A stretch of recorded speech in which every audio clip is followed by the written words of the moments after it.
Hello students, today we are going to study about the Mendel's life and his work। और आप जानते हैं Mendel को हम फादर ऑफ जेनेटिक्स के रूप में जानते हैं। So very important scientist in the field of biology. He was born on 20 July 1822 in the Silesian part of Austria। Austria के जिस भाग में ये पैदा हुए थे आजकल वह पोर्शन चेक रिपब्लिक के अंदर आता है। And after his schooling he became a teacher and then a priest. फिर ये चर्च के अंदर जो है जो ऑगस्टियन मॉन्क्स का चर्च था सेंट थॉमस एबे ब्रून शहर में, वहाँ पर यह प्रीस्ट बने और इन्हें ग्रेगोर जो है वह टाइटल दिया गया। So we know him as a Gregor John Mendel. This is the part of Austria, but his birthplace is now in Czech Republic, and he studied physics, philosophy, natural sciences during his graduation। तो जो उनका graduation BSc का portion था उसमें उनके ये subject थे। और 14 ईयर्स तक उन्होंने टीचिंग जो है वो प्रोफेशन अपनाया। He was a teacher of physics and later moved to the church. Church के अंदर जब वो गए, ऑगस्टियन जो मॉन्क्स का चर्च था ब्रून में, वहाँ पर इनको एक बहुत बड़ा एरिया भी मिला जहाँ इन्होंने पी के ऊपर एक्सपेरिमेंट्स चालू किए। तो आप देख सकते हैं यहाँ बैकड्रॉप के अंदर मैंने यहाँ फ़ोटो लगा रखा है जो चर्च है जो आज भी प्रेजेंट है। तो इस मोनेस्ट्री गार्डन के अंदर उन्होंने अपने famous experiments on the garden P, that is Pisum sativum, पर एक्सपेरिमेंट्स करे। The duration is very important, you must learn it, that is between 1856 to 1863। And this is the place where he grew the pea varieties between 1856 to 1863। उन्होंने लगभग 28,000 मटर के पौधे बोए और उनके ऊपर एक्सपेरिमेंट्स जो हैं उन्होंने हाइब्रिडाइजेशन के परफॉर्म किए। This is how it is still maintained, managed, and जो उसके पिक्चर्स हैं वो वर्ल्ड फेमस हैं। आज भी यहाँ पर मटर उगाई जाती है बाय द मोनेस्ट्री वर्कर्स। अब सबसे पहला क्वेश्चन ये आता है कि why Mendel selected pea, Pisum sativum या गार्डन पी को उन्होंने क्यों चुना। तो इसके पीछे बहुत सारे ऑब्वियस, क्लियर और इंटेलिजेंट डिसीजंस अपन मान सकते हैं मेंडल के।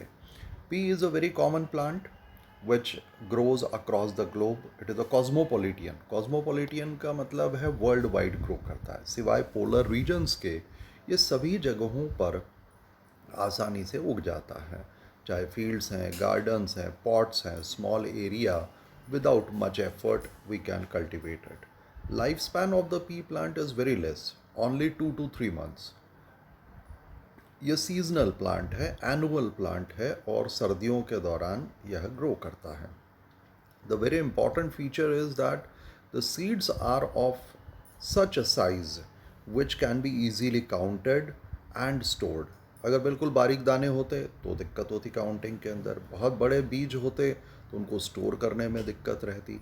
लेकिन मटर के दाने बहुत ही हैंडी होते हैं, बहुत ही सूटेबल साइज़ के होते हैं, we can easily count it without much pain to our eyes, and it can be easily stored in normal kitchen vessels। तो इसलिए मटर एक बड़ा इम्पॉर्टेंट और इंटरेस्टिंग प्लांट हो जाता है। नॉर्मली जो फ्लावर्स हैं वो सेल्फ पॉलिनेट करते हैं बिकॉज द एस्टिवेशन जो है इसका वो वेक्सिलरी एस्टिवेशन है। वेक्सिलरी एस्टिवेशन के अंदर जो पेटल्स हैं वह स्टेमन्स और स्टिग्मा को एनक्लोज करते हैं ताकि अंदर ही अंदर सेल्फ पॉलिनेशन हो जाता है। But the petals are not so tightly closed that they can not be removed. तो यहाँ पर हम ये भी नोट करते हैं कि cross pollination is also easy and there are lots of offspring produced by the pea plant. एक ही मटर के पौधे में कम से कम 50 से 100 के बीच में फलियाँ आती हैं।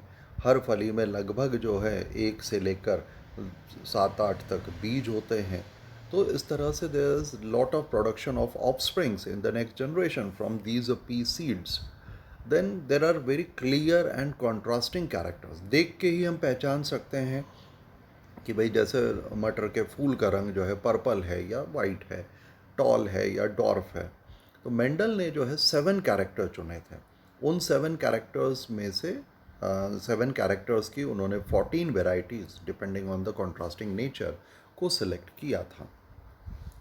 तो मेंडल कंडक्टेड सच आर्टिफिशियल पॉलिनेशन या cross pollination experiments using 14 true breeding P varieties, जिनको ट्रू ब्रीडिंग लाइंस भी हम कह देते हैं। ट्रू ब्रीडिंग जो है वो होमोजाइगस कंडीशन को एक जनरल सेंस में कहा जाता है।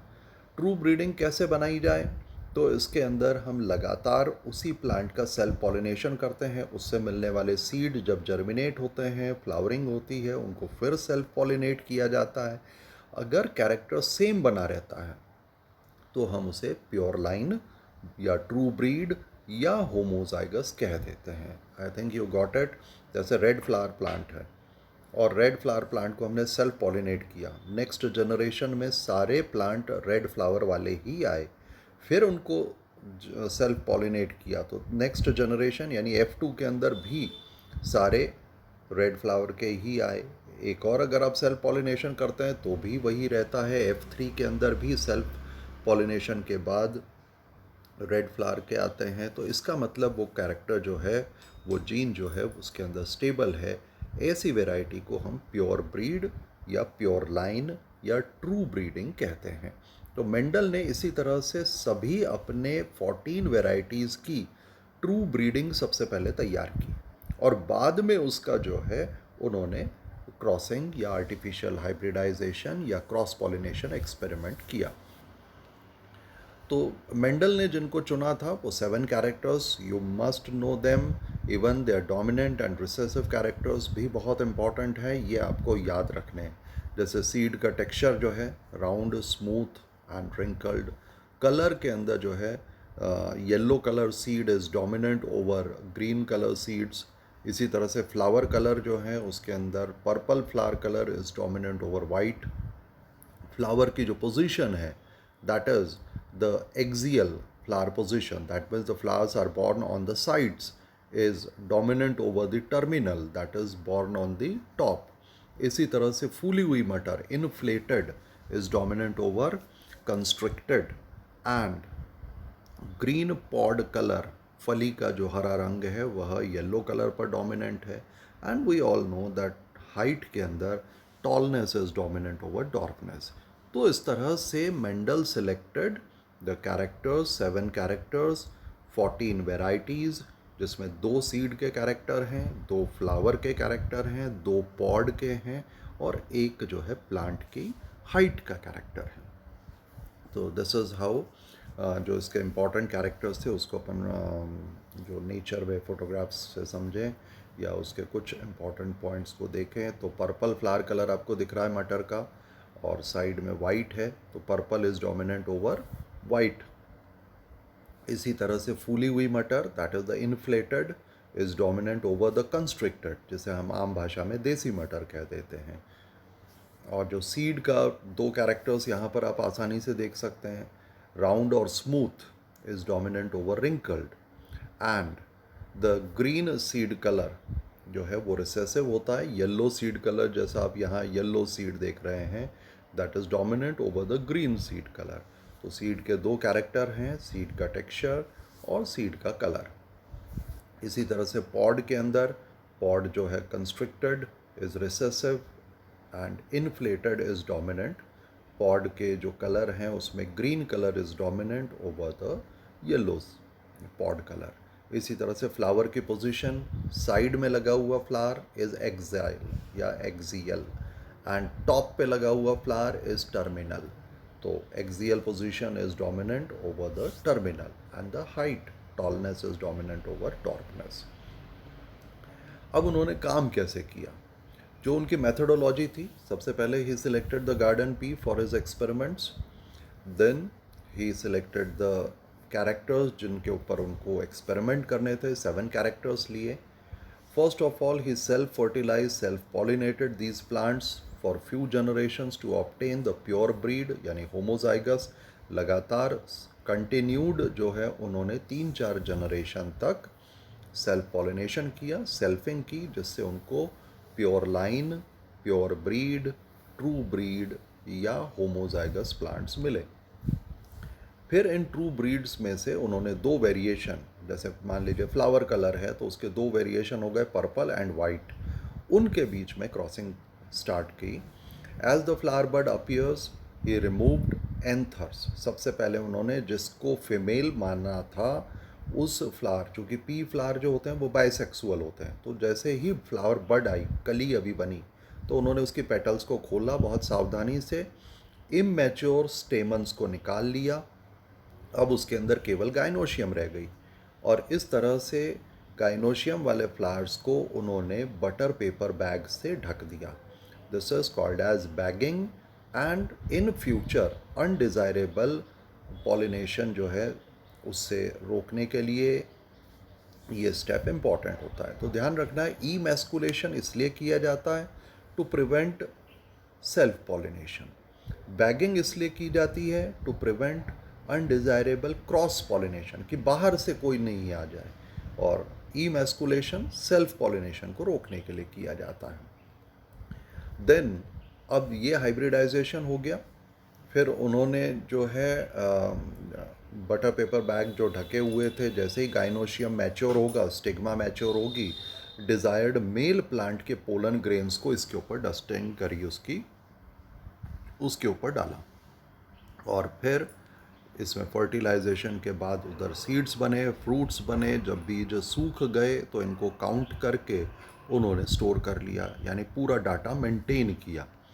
Then these seeds were sown in the next season, अगले सीज़न में इनको बोया गया ताकि वापस से जो है नेक्स्ट जनरेशन डेवलप हो सके, जिसको नाम दिया गया फर्स्ट फिलायल जनरेशन या F1 जनरेशन। अगले साल जब F1 के सीड्स को बोया गया तो उन्होंने उसके कैरेक्टर जो भी डेवलप हुआ, अगर मान लीजिए फ्लावर कलर की स्टडी कर रहे हैं तो कितने पौधों में फ्लावर कलर कैसा आया वो उन्होंने रिकॉर्ड किया, और इस जनरेशन को उन्होंने सेल्फ फर्टिलाइज होने दिया, जो नेचर में अपने आप ही होती है। और सेल्फ फर्टिलाइजेशन के बाद वापस से जब इसके बीज बने, सूखे, उनको कलेक्ट करके काउंट करके फिर रख लिया, और नेक्स्ट सीज़न के अंदर फिर उनको जो है बोया गया। तो अब जो हमारे पास जनरेशन आएगी that will be the F2 generation.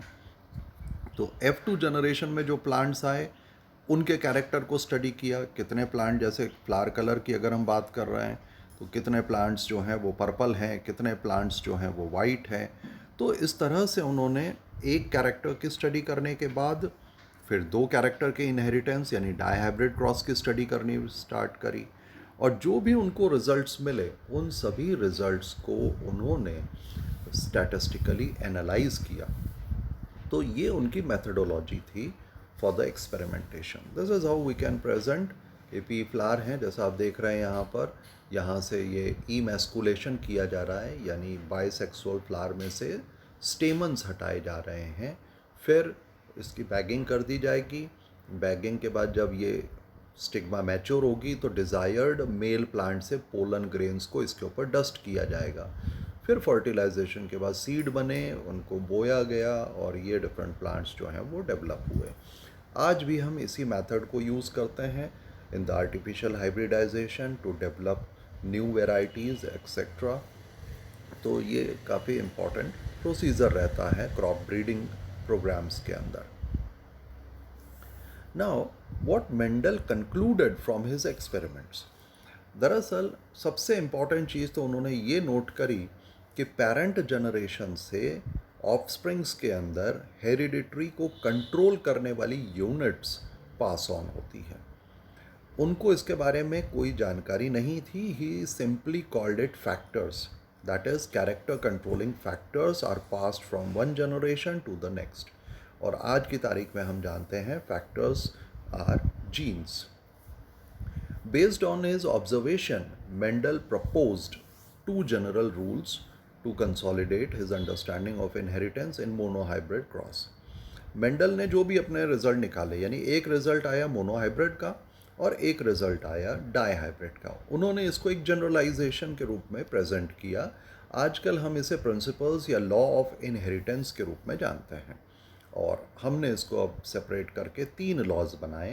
That is Mendel's first law, that is law of dominance, second law of segregation. These two laws are related with the inheritance of one gene. That means they come from the monohybrid cross. And secondly, inheritance of two genes, that is third law of independent assortment, जो dihybrid cross यानी 2 gene के inheritance से related है. अब देखिए Mendel ने जो काम किया उसी को अपन फर्स्ट लॉ उनका एक्सप्लेन करें तो Mendel cross tall and dwarf pea plants for example to study the inheritance of one gene. उन्होंने पूरे 14 वेराइटीज़ थी, हर एक के कॉन्ट्रास्टिंग पेयर को उन्होंने क्रॉस किया है. यहाँ हम सिर्फ टॉलनेस का एग्जांपल ले रहे हैं. ऐसे उन्होंने फ्लावर कलर का भी किया, सीड टेक्सचर का भी किया, सीड कलर का भी, etcetera. He collected seeds from this cross. जैसे आप देख रहे हैं यहाँ पर tall, that is pure tall, is crossed with pure dwarf. And after crossing, what he got, all plants in the F1 generation are tall. ठीक है, F1 को हम फर्स्ट फिलाइल या फिलाइल फर्स्ट प्रोजेनी जनरेशन भी कहते हैं. फिर उसके बाद इन्होंने इस F1 के जो प्लांट्स थे उसको सेल्फ पॉलिनेट होने दिया, और सेल्फ पॉलिनेट होने के बाद जो F2 जनरेशन आई उसके अंदर 3:1 में हमें टॉल एंड डॉर्फ मिले. तो इस तरह से यहाँ पर आप देखें कि ऊपर की तरफ there was no tall, right. He made similar observation for other traits also. He found that F1 is always similar to one parent while the other trait is not seen in the F1. तो उन्होंने एक law बनाया, that is law of dominance, that is the dominant allele will be expressed in F1. लेकिन recessive allele जो है वह express नहीं होती है. जैसे यहाँ पर आप देख रहे हैं कि येलो सीड कलर है and green seed colour. When these two plants are crossed in F1, all plants had the yellow seed colors. That means yellow seed color is dominant over green seed color, right? ये इस तरह से.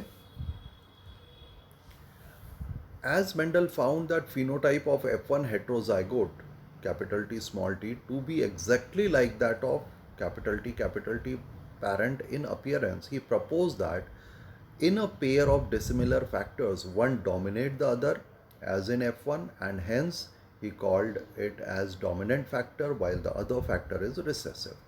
यानी Mendel ने जब cross किया तो F1 के अंदर जो जीनोटाइप था वो तो कैपिटल टी स्मॉल टी आया. उसके बावजूद उसका एक्सप्रेशन जो फिनोटाइप है, फिनोटाइप क्या आया?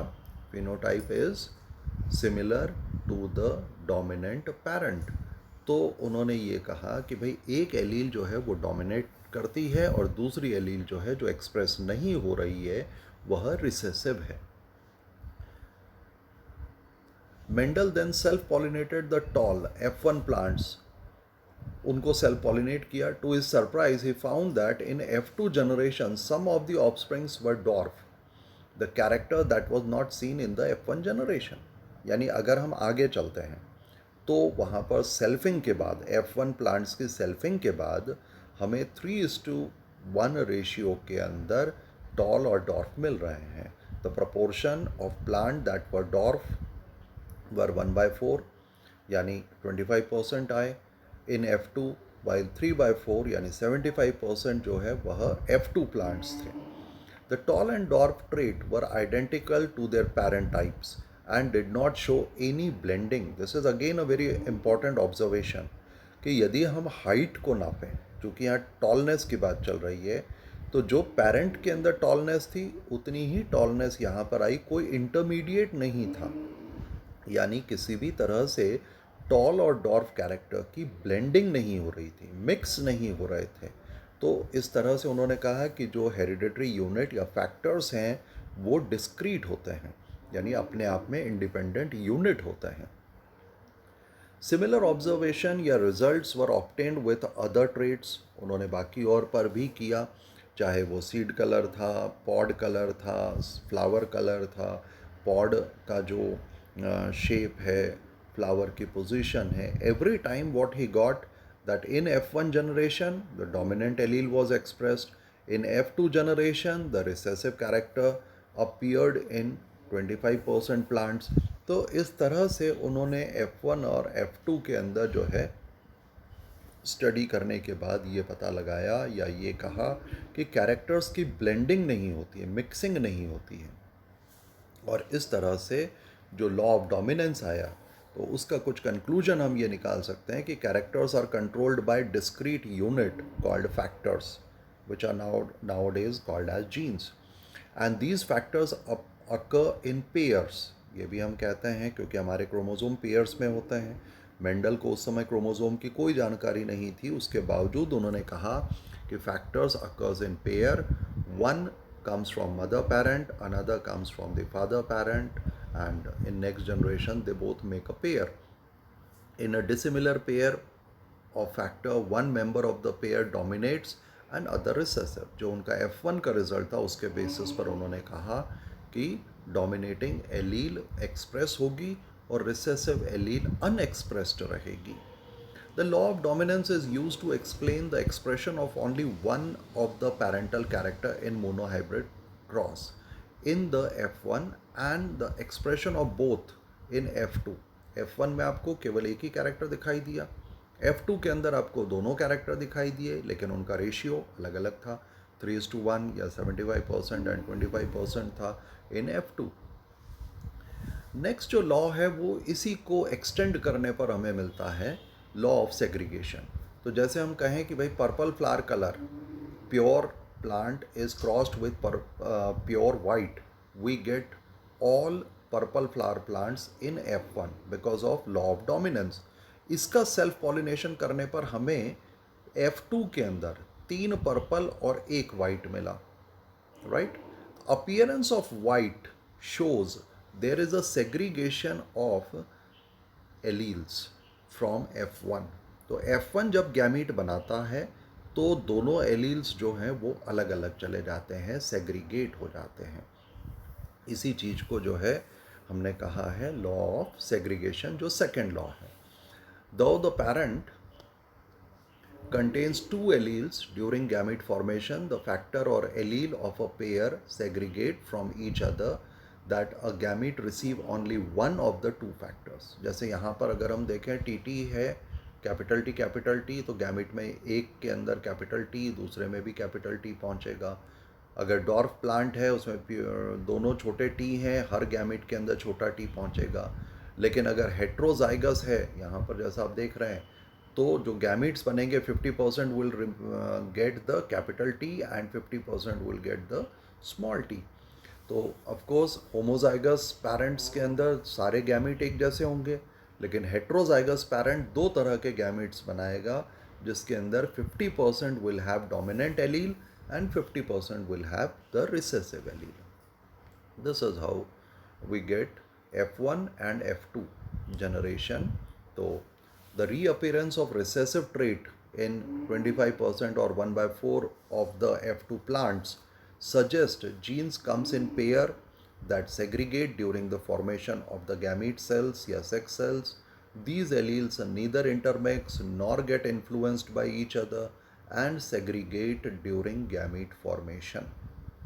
तो लॉ ऑफ डोमिनेंस था कि F1 के अंदर डोमिनेंट एलील अपना असर दिखाता है और रिसेसिव जो है वो हिडन रहता है, अनएक्सप्रेस रहता है. लेकिन सेल्फ फर्टिलाइजेशन करने के बाद 25% प्लांट्स के अंदर रिसेसिव एलील एक्सप्रेस हो जाता है. That means it is neither mixing nor getting influenced by the dominant allele. तो F1 में दोनों एलील साथ थे, लेकिन F2 के अंदर वो इंडिपेंडेंटली सेग्रीगेट हो गए. अब जो भी मेंडल ने फिनोटाइप और जीनोटाइप के बारे में स्टडी करी, उसको प्रेजेंट कैसे किया जाए, हम उसे कैसे समझ सकते हैं, तो इसके लिए बहुत ही इम्पॉर्टेंट हमारे पास एक मेथड है, दैट इज़ चेकर बोर्ड या Punnett square. This Punnett square was devised by Reginald C Punnett in 1905. काफ़ी बाद में ये आया है, और इसके ज़रिए हम गैमीट्स को जो है अगर कॉलम्स और रोज़ में अरेंज करते हैं तो उसके ज़रिए आप कॉम्बिनेशन पता कर सकते हैं and you can easily find out the genotype and phenotype. So the production of gametes by the parent, the formation of zygote in F1, F2 plants can be understood from a diagram which is called as Punnett square. जो British geneticist थे रेनगार्ड सी Punnett, उन्होंने इस चीज़ को जो है 1905 में present किया था और इसके ज़रिए अपन बहुत सारी कैलकुलेशंस भी कर सकते हैं. From the Punnett square it is easily seen that 1/4 of the random fertilisation leads to capital T यानी pure dominant, 50% capital T small T यानी heterozygous and 25% is small T homozygous. तो जैसे आपने यहाँ पर नोट किया था, ये वाला जो डायग्राम है, यहाँ 50% प्योर डोमिनेंट, 25% प्योर डोमिनेंट है.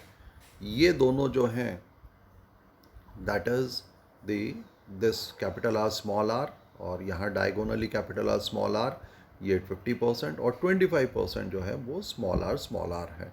तो यही चीज़ जो है पुनेट स्क्वायर में आसानी से प्रेजेंट हो जाती है.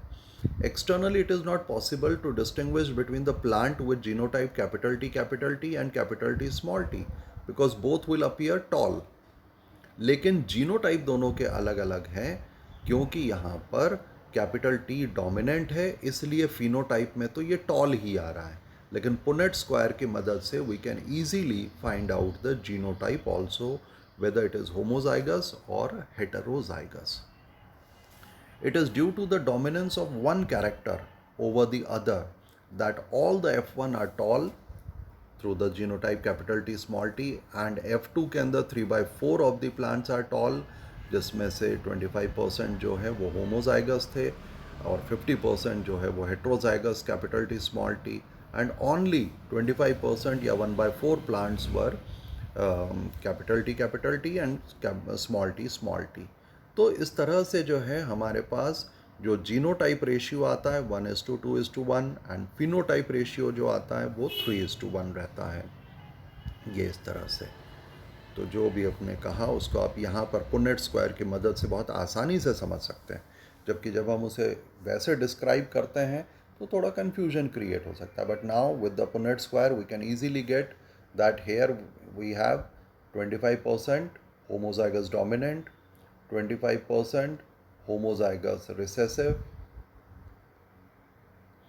and here we have 50% heterozygous. तो homozygous का पता पड़ा, heterozygous का पता पड़ा, जीनोटाइप का रेशियो हमें पता पड़ा, राइट. और इसको हम मैथमेटिकली भी शो कर सकते हैं बाय ax प्लस by का होल स्क्वायर यदि हम निकाल लें तो half T plus half small T का स्क्वायर जो है वो क्या आ जाएगा, that will be half T plus half small T into multiplied by half capital T plus half small T, that will be 1/4 capital T plus 1/2 capital T small T and 1/4 small T. So this is a very simple basic mathematics which can be easily calculated. But there is a very big question. Punnett square ने हमें इतना आसानी से सब चीज़ें समझा दी, but Punnett square कब दिया गया था? रेनगार्ड से पुनेट जो हैं उन्होंने पुनेट स्क्वायर या जो बताया दैट वाज इन 1905, और मेंडल के जो एक्सपेरिमेंट्स थे उनका जो पब्लिकेशन था दैट वाज बिटवीन 1856 to 1865 जब ये पब्लिश हुआ था डाटा. तो उन्हें कैसे पता पड़ा जीनोटाइप के बारे में? Now this is very important thing. तो यहाँ पर मेंडल के इंटेलिजेंस या ब्रिलियंस हमें समझ में आती है कि उन्होंने इसके लिए टेस्ट क्रॉस डेवलप किया. Mendel self pollinated F2 and found that dwarf F2 plants continued to generate dwarf plants in F3 and F4. जो भी डॉर्फ था उसमें स्मॉल टी है, अगली जनरेशन में भी स्मॉल टी आ रहा है, उसके बाद भी स्मॉल टी आ रहा है. लेकिन जो टॉल थे उसके लिए उन्होंने क्या किया कि पेरेंट के साथ उसका क्रॉस करवाया. वो it is clear that through the genetic ratios can be calculated using mathematical probability by simply looking at phenotype of the dominant trait. It is not possible to know the genotypic composition. तो उसके लिए हम उन्होंने जो है test cross perform किया. तो to determine the genotype of F2, he crossed the F1 generation with recessive parent. तो यहाँ पर आप देखें, यहाँ पर इन्होंने जो है जो होमोजाइगस रिसेसिव पेरेंट था, जैसे वाइट फ्लावर कलर, और F1 में जो उनको मिले या आगे जो मिले उनको क्रॉस किया. तो यदि मान लीजिए यहाँ पर कैपिटल टी है, तो यहाँ पर सारे plants 100% will be purple flowered. लेकिन अगर ये हेट्रोजाइगस है तो इससे क्रॉस करने के बाद 50% will be purple and 50% will be white. यानी टेस्ट क्रॉस जो है that is between the unknown and recessive parent. तो यदि इसका आंसर हमारे पास यहाँ पर 50-50 आता है, 1:1 रेशियो में आता है, तो इसका जीनोटाइप क्या होगा? हेटेरोजाइगस होगा. और यदि सारे के सारे जो हैं वो किस तरह के आ रहे हैं? पर्पल, तो निश्चित रूप से इसका जो जीनोटाइप होगा वह होमोजाइगस डोमिनेंट होगा. तो इस तरह से उन्होंने टेस्ट क्रॉस डिवाइस किया और टेस्ट क्रॉस की मदद से वो जीनोटाइप का भी पता लगा रहे थे. तो जैसा हमने कहा कि पुनेट स्क्वायर से तो बहुत ईजी हो गया, लेकिन इन्होंने उसे एक्सपेरिमेंटली पता लगाया. So what is test cross? Test cross जो है वो F1 या कोई भी अननोन प्लांट का रिसेसिव पेरेंट के साथ क्रॉस करना. तो यहाँ पर अगर रेशियो हमारा जो है 50-50 या 1:1 आता है तो इसे हम टेस्ट क्रॉस कहते हैं, और यदि 100% आता है तो ये नॉर्मली बैक क्रॉस कहलाता है. नाउ डाईहाइब्रिड से रिलेटेड उन्होंने इनहेरिटेंस ऑफ 2 जीन्स के बारे में भी बात करी. अभी तक हम एक ही कैरेक्टर की स्टडी की बात कर रहे थे, लेकिन अब उन्होंने 2 कैरेक्टर के स्टडी के बारे में कहा. 2 कैरेक्टर यानी 2 जीन्स और 4 allele, and it also shows the similar phenomenas. तो उन्होंने ये देखा कि जब उन्होंने round and yellow seed, round texture yellow colour, 2 character हो गए और ये दोनों डोमिनेंट है, रिसेसिव है, जो रिंकल्ड है एंड द ग्रीन कलर, इनको जब क्रॉस किया तो F1 में तो सारे ही राउंड एंड येलो सीड आए. लेकिन जब इसके सेल्फ पॉलिनेशन किया गया तो उनको फिनोटाइप रेशियो 9:3:1, 9:3:3:1 मिला. Round and yellow were 9, wrinkled and yellow were 3, round and green were 3, wrinkled and green were 1. इस चीज़ से उन्होंने ये कहा कि there is independent assortment of the genes और एलील्स. यानी किसी भी कैरेक्टर की जो जीन है और दूसरे कैरेक्टर की जो जीन है वो F1 में साथ थी, और वो सेग्रीगेट हुई, सेपरेट हुई और रैंडमली असॉर्ट हुई. असॉर्टिंग का मतलब है पेयर अप हुई, जिसकी वजह से तरह तरह के कॉम्बिनेशंस बन गए. तो यहाँ पर जो है इंडिपेंडेंट असॉर्टमेंट F2 के अंदर देखा जाता है, जिसकी वजह से हमें नए तरह के कॉम्बिनेशन मिले. यानी यहाँ पर आप देख सकते हैं कि हमें जो है राउंड एंड ग्रीन सीड के भी 3 प्लांट्स मिले हैं, और wrinkled and yellow colour seed के भी 3 प्लांट्स मिले हैं जो कि रिकॉम्बिनेंट है. पेरेंटल कॉम्बिनेशन तो round and yellow 9, wrinkled and green 1. तो मेंडल्स ने जो थर्ड लॉ इंडिपेंडेंट असॉर्टमेंट का दिया, उसके अंदर हमें phenotype ratio 9:3:1 and genotype ratio 1:2:4:1:4:1:2:1:1, और we can simply just mention it 4:2:2:2:1:1:1:1. And independent assortment का मतलब हुआ the alleles randomly segregate and pair up assorted independently. ये भी एक दूसरे से न तो लिंक होते हैं न इन्फ्लुएंस होते हैं. और मेंडल ने अलग अलग कैरेक्टर्स के लिए भी किया, जैसे पॉड कलर और सीड कलर है उनका कॉम्बिनेशन, और जो भी उनके 7 कैरेक्टर्स थे उन सब के बारे में उन्होंने बताया. तो इस तरह से आपने देखा मेंडल ने किस तरह से एक्सपेरिमेंट्स किए, उनके रिजल्ट्स क्या थे मोनोहाइब्रिड के अंदर, डाईहाइब्रिड के अंदर. Now we take some general aspects कि वाई मेंडल वॉज सक्सेसफुल, आखिरकार उनके वर्क में ऐसा क्या था कि वो सक्सेसफुल रहे. Firstly his selection of P was very right. दूसरा, हिज अप्रोच, क्योंकि उन्होंने फिजिक्स मैथ्स पढ़ी हुई थी तो उन्होंने पहले सिंपल अप्रोच रखी. That he first concentrated on the inheritance of one character, that is monohybrid, and then on the inheritance of two character, that is dihybrid. उसके बाद उन्होंने जो है पूरे एक्सपेरिमेंट का डाटा रखा. आपको ध्यान होगा मैंने शुरू में कहा 28,000 पौधे उन्होंने बोए थे इन 7 ईयर्स के एक्सपेरिमेंटेशन के दौरान. हर पौधे से अगर 50-100 बीज भी निकल रहे हैं, उन सबको उन्होंने जो है संभाल के रखा, अगले साल बोया, उनके कैरेक्टर्स का रिकॉर्ड रखा. तो डाटा को बहुत प्रॉपरली उन्होंने मेंटेन किया था. एंड ही यूज्ड मैथमेटिकल और statistical analysis, mathematical logic to solve the problems in biology. तो उन्होंने इसके ज़रिए जो है रेशियो प्रोपोर्शन में अपने रिजल्ट को प्रेजेंट किया. Then his sample size was very large. जैसा हमने कहा 28,000 पौधे लगभग उन्होंने अपने 7 ईयर पीरियड में बोए थे. तो जितना बड़ा सैम्पल होगा डाटा की क्रेडिबिलिटी उतनी ही ज़्यादा होगी. इसीलिए हम मेंडल को लकी भी कहते हैं. मटर बिल्कुल सही पौधा चुना उन्होंने. दूसरा, आगे आप पढ़ेंगे लिंकेज के बारे में, तो you will come to know कि इन्होंने जो 7 कैरेक्टर्स चुने थे, जो क्रॉस किए थे, उनमें कोई भी कैरेक्टर लिंक्ड कैरेक्टर नहीं था. सब जगह इंडिपेंडेंट मूवमेंट हो रहा था, चाहे सेग्रीगेशन ऑफ जीन्स था या पेयरिंग जो असॉर्टमेंट हुआ उसमें भी कहीं कोई लिंक्ड जीन नहीं थी.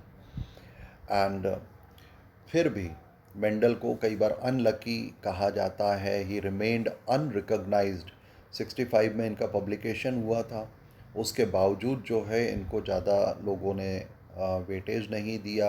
इनके वर्क का डिस्कशन ज़्यादा नहीं हुआ. 1888 में इनकी किडनी के प्रॉब्लम की वजह से, ब्राइट डिजीज़ या नेफ्राइटिस की वजह से डेथ हो गई. और फिर उसके 12-13 साल के बाद इनके वर्क को रीडिस्कवर किया गया. देन क्वेश्चन अराइजेस कि इतने सालों तक 65 से 1900 तक why he remained unnoticed, unrecognised. तो सबसे मेन रीज़न तो यही था कि उन दिनों जो मीन्स ऑफ कम्युनिकेशन थे वो ज़्यादा नहीं थे. यानी अगर इन्होंने वर्क अपना पब्लिश किया है तो वो उसी पब्लिकेशन को पढ़ने वालों तक ही वो सीमित था.